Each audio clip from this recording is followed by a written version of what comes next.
Jesús tomó a Pedro, a Jacobo y a Juan y los llevó aparte solos a un monte alto y allí se transfiguró delante de ellos. ¿A qué se refiere? ¿Qué significa? Vamos a descubrirlo juntos en Marcos capítulo 9. Nuevamente bienvenidos amigos, amigas a Momentos de Esperanza. Cuánto anhelo que su palabra pueda ser de bendición para tu vida, te traiga paz, esperanza, fortaleza, sentido a la existencia, pero sobre todo que te encuentres con tu Padre Celestial que te ama profundamente. ¿Vale? Vamos al capítulo de hoy. El capítulo de hoy comienza con una expresión muy interesante. Jesús les dijo a los discípulos: de cierto les digo que hay algunos aquí que no morirán hasta que hayan visto el reino de Dios venir con poder. El tiempo pasó. Ellos entendieron que mientras ellos vivieran, iban a ver el reino de Dios comenzar. Algunos iban a resucitar. Pasó el tiempo y cuando finalmente estaba Juan, la gente tenía la esperanza. Mientras viva Juan, que fue el último en morir, va a venir el Señor Jesús. ¿Pero a qué se refería? ¿A qué se refería? Bueno, es que de 6 días después, versículo 2, estos discípulos, Pedro, Jacobo y Juan, fueron llevados por Jesús a un monte muy alto y allí se transfiguró delante de ellos. Transfiguración tiene que ver con cambiar de forma. Y es que realmente en esa ocasión, en ese monte, estando ellos solos, Jesús dejó ver su divinidad. Jesús dejó ver que él era más que un hombre. Y no solamente eso, sino que vinieron 2 personajes muy importantes del Antiguo Testamento, Elías y Moisés. Elías representa a las personas, porque si se acuerdan, él fue llevado vivo al cielo. Elías representa a las personas que estarán vivas cuando Jesús venga. Moisés, si recuerdas que él murió, pero después resucitó, fue resucitado por el Señor y fue llevado al cielo. Moisés representa a las personas que van a morir, pero que cuando venga Jesús por segunda vez serán llevados al reino de los cielos. Entonces, lo que este versículo decía es que estos tres personajes, verían una pequeña manifestación del reino de Dios con poder, pequeña en el sentido de que no iba a ser pues como la segunda venida de Cristo Jesús.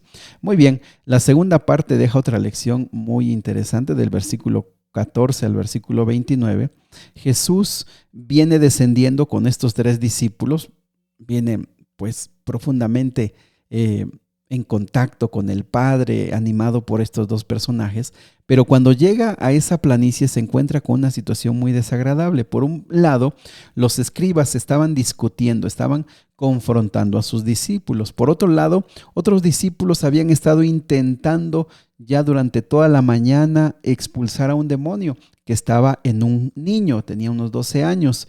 Por otro lado, estaba la multitud observando toda esta situación y el papá de este niño no tenía la suficiente fe. Cuando el Señor descendió profundamente, les dice: generación incrédula, ¿hasta cuándo voy a estar con ustedes? ¿Hasta cuándo los voy a soportar? Y es que, mis amigos, a veces somos duros con los discípulos, pero es que ellos nos representan a nosotros. Estos discípulos habían pasado la noche discutiendo quién era el mayor. ¿Por qué estos 3 habían ido con Jesús allá? ¿Por qué no nosotros? Estas divisiones, esta lucha por el poder, ese egoísmo que estaba en su corazón, les impedía tener el poder de Dios para actuar. Les impedía tener la gracia de Dios para hacer la voluntad y la obra de Dios. Entonces, cuando llegó la mañana, ellos no pudieron hacer lo que deberían haber hecho. Entonces Jesús, te digo, a veces parece que es duro con ellos, pero es que realmente estos discípulos son como usted y yo, que deberíamos hacer muchas cosas, deberíamos orar más, deberíamos estudiar más, deberíamos consagrar más nuestra vida. Somos discípulos, decimos, somos cristianos, pero muchas veces pues somos muy débiles espiritualmente. Entonces Jesús expulsa a este demonio y los discípulos le dicen: Señor, ¿por qué no pudimos? Y qué bueno que ellos pregunten, ¿por qué no podemos? Y qué bueno que nosotros esta mañana nos preguntáramos: Señor, pero ¿por qué hay tantas cosas que no podemos hacer? Mira, no puedo ni ayudar en la fe de mis hijos, no puedo ni ayudar en la fe de mis padres que no te aman, que no vienen, que no quieren. ¿Por qué no puedo? ¿Por qué? ¿Por qué no pasan las cosas? ¿Cuántas veces has orado por tu negocio, por tu trabajo, por tu matrimonio y dices: Señor, no veo resultados? ¿Por qué? Y el Señor les dice: este género no sale sino con ayuno y con oración. A estos hombres, estos discípulos les faltaba ayuno y oración y también les faltaba rendir el yo porque andaban discutiendo quién va a ser el mayor, querían puestos, querían honra, querían gloria. Mis amigos, probemos, consagrémonos totalmente al Señor y veamos qué sucede. En tercer lugar, versículo 30 al 32, Jesús les vuelve a anunciar que el Hijo del Hombre va a ser entregado en manos de los hombres y lo van a matar, pero va a resucitar al tercer día. Y dice que ellos no entendían esta palabra. Mis amigos, es que ellos tenían la profunda convicción, Jesús es el Mesías, vamos a estar sentados junto a Él, vamos a estar ahí en su reino, aquí vamos a ser pues los primeros ministros. Y cuando Jesús le dice que voy a morir y voy a resucitar, ellos dicen, no te entiendo, o sea, lo que yo creo, no, y tú me dices esto, no entiendo lo que tú me quieres decir. Y no le querían preguntar porque pues también ya les había llamado la atención. Mis amigos, los discípulos tuvieron que morir a sus propios sueños. Los discípulos tuvieron que morir a sus propios deseos para entender lo que realmente significaba ser un discípulo y lo que realmente significaba el reino de Dios. ¿Cómo estás llegando a buscar a Cristo Jesús? Quizá lo estás buscando para que tu negocio mejore. Quizá lo estás buscando para que se reconstruya tu familia. Quizá lo estás buscando por algún interés personal, porque te han dicho que esa adicción solamente la vas a dejar cuando vengas a Cristo. No lo sé. Pero muchas de las cosas por las cuales buscamos y queremos al Señor, muchas cosas no suceden. Claro que el Señor quiere hacernos nuevas criaturas. Esa es una promesa y esa es una realidad.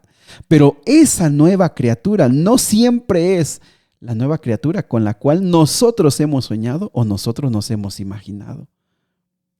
Por supuesto que en la fe nosotros nos damos cuenta que lo que Dios quiere para nosotros es mucho mejor, pero sí, eso está bien, pero muchas veces no nos convence.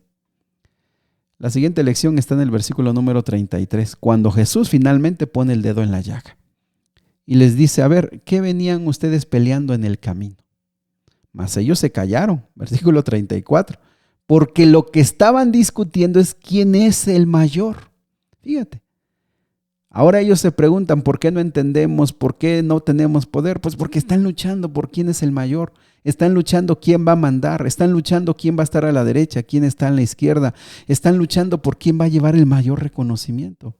Mis amigos queridos, el que quiere ser siempre el mayor, el que quiere ser siempre el protagonista, regularmente no puede ser compatible con la humildad y la belleza del carácter de Cristo Jesús. Y el Señor le dice, bueno, si alguno de ustedes quiere ser el primero, felicidades, de esos quiero en mi reino, pero debe entender, versículo número 35, que Él será el último de todos y el servidor de todos. Mis amigos, queremos ser los primeros en el reino de los cielos, el Señor Jesús será el primero en aplaudir y decir, excelente, de esos quiero. Pero debes entender que no significa posesiones, ni posiciones, no significa gloria, no significa protagonismo, significa servicio desinteresado. ¿Quieres entenderlo mejor? Hazlo como un niño. Jesús tomó un niño y lo puso en medio. Mira, así de humilde, así de sencillo, sin pretensiones, sin sentirse más que los demás, sino con la belleza y la candidez de un niño. Así quiero que ustedes sean. Qué difícil para ellos, y para nosotros también. Qué difícil entender el reino de los cielos cuando estamos acostumbrados al egoísmo y al orgullo y a la vanidad humana. Qué difícil. Y miren cómo se volvió a manifestar. Versículo 36, Juan le dijo, maestro, oye, mira, es que hay un hombre por ahí que anda echando fuera demonios en tu nombre. Y él no nos está siguiendo. Se lo prohibimos. Fíjense cómo este Juan exclusivista, este Juan acelerado antes de pensar las cosas. Y vean lo que Jesús les dijo. No se lo prohíban, porque ninguno hay que haga milagro en mi nombre que luego pueda decir mal de mí. Porque el que no es contra nosotros, por nosotros es. Fíjense cómo los discípulos, amigos, cómo los discípulos defienden su lugar, defienden, Señor, pero Él no está con nosotros, Él no nos sigue, se lo prohibimos. ¿Cuántas veces la religión hace que las personas obliguen a otros a creer? ¿Cuántas personas dicen, no, esto es lo que es y lo vas a obedecer? ¿Cuánta gente no quiere nada con Dios porque sus padres los obligaron con golpes muchas veces a seguir una fe ciega. ¿Cuántas veces como padres, no sé si habremos alguno aquí entre nosotros, que obligó a los hijos a la fuerza a creer? Y que hoy esas personas no quieren nada con el Señor. Juan tenía esa idea. Vamos a prohibírselo porque no está con nosotros.